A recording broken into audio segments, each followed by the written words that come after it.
ఆహ్, డెక్కన్ చాయ్ ఇప్పటిదాకా లాస్ట్ ఒక 20 మంత్స్‌లో 250 అంటే 2022 ఆగస్ట్‌లో స్టార్ట్ చేసిన డెక్కన్ చాయ్ ఇప్పుడు లాస్ట్ 20 మంత్స్‌లో 250 అవుట్‌లెట్ వరకు మేము రీచ్ అయినాము.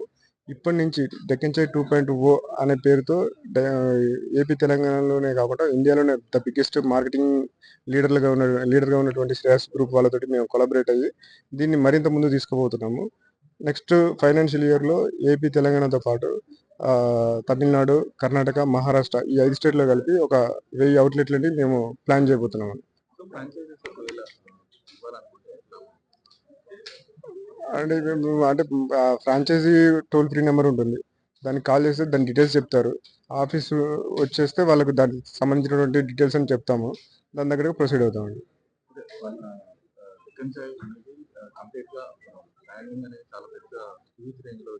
అవునండి. హ్మ్.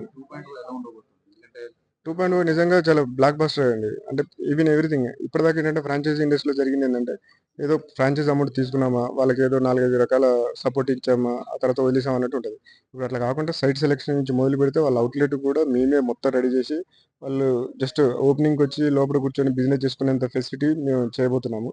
మోర్ ఓవర్ ఏంటంటే అవుట్‌లెట్ ఓపెన్ అయిన తర్వాత కూడా వాళ్ళకి మార్కెటింగ్ ప్రమోషన్స్ అనేవి ఉంటాయి. డిఫరెంట్ డిఫరెంట్ మెథడ్స్‌లో. అంటే వాళ్ళకు నికరంగా ఆదాయం వస్తుందా? రాట్లేదా? ఈ ఈ వీటి మీద కూడా మానిటరింగ్ అనేది ఉంటదన్నమాట. అంటే మొత్తానికి మా దగ్గర ఫ్రాంచైజ్ తీసుకున్నవాళ్ళు లాభాల్లోకి ఎలా ఎళ్ళగలరనేటువంటి వ్యూహాలతోటే ఈ 2.0 అనేది ఆహ్, మోడల్ రెడీ చేయబడింది.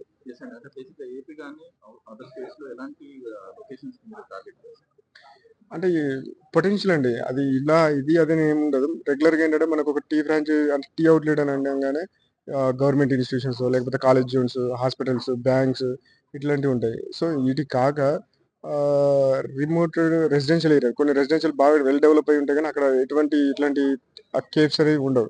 సో, అట్లాంటివి కూడా మనం ఐడెంటిఫై చేయబోతున్నాం. రెండోదేంటంటే ఇందాక శ్రీనివాస్ గారు చెప్పినట్టు ఆహ్, ఆర్టీసీ తోటి, ఏపీఎస్ఆర్టీసీ తోటి, తెలంగాణ ఆర్టీసీ తోటి, తర్వాత రైల్వే తోటి ఇట్లా టై అప్ అయ్యి అక్కడ ఉన్నటువంటి లొకేషన్స్‌ని పికప్ చేసి, ఎవరైతే ఫ్రాంచైజీ కోసం వస్తారో వాళ్ళకి వాటిని సజెస్ట్ చేసి దాని ద్వారా కూడా ఈ ఫ్రాంచైజీని ఇవ్వబోతున్నామండి. యాహ్!